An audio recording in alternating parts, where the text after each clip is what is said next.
বাংলাদেশ জাতীয়তাবাদী যুবদল পেকুয়ার সদর পূর্ব জোন ৬ নম্বর ওয়ার্ড খ শাখার দ্বিবার্ষিক সম্মেলন ও কাউন্সিল ২০২৫ অনুষ্ঠিত হয়েছে।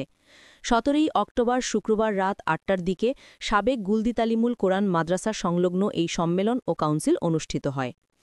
এতে সদর পূর্ব জোন যুবদলের সিনিয়র যুগ্ম আহ্বায়ক ও উপজেলা যুবদলের সাবেক দপ্তর সম্পাদক নাসির উদ্দিনের সঞ্চালনায় ৬ নম্বর ওয়ার্ড যুবদলের সভাপতি মোশাররফ করিমের সভাপতিত্বে প্রধান অতিথি হিসেবে বক্তব্য রাখেন উপজেলা যুবদলের আহ্বায়ক কামরান জাদিদ মুকুট।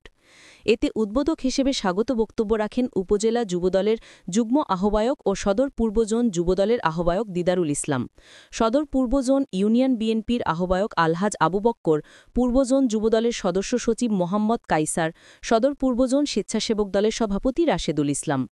এছাড়াও উপজেলা যুবদলের সাবেক সমাজকল্যাণ সম্পাদক ফজল করিম, সদর পূর্ব জোন যুবদলের যুগ্ম আহ্বায়ক আবু তাহের, মাস্টার হেলাল উদ্দিন, কপিল উদ্দিন, বদিউল আলম, জাহাঙ্গীর আলম, শহীদুল ইসলাম, মহিউদ্দিন মিস্ত্রি, ইলিয়াস, ছাত্রদল নেতা তামিম হোসেন সহ বিভিন্ন ইউনিয়ন ও ওয়ার্ড যুবদলের নেতাকর্মীরাও উপস্থিত ছিলেন।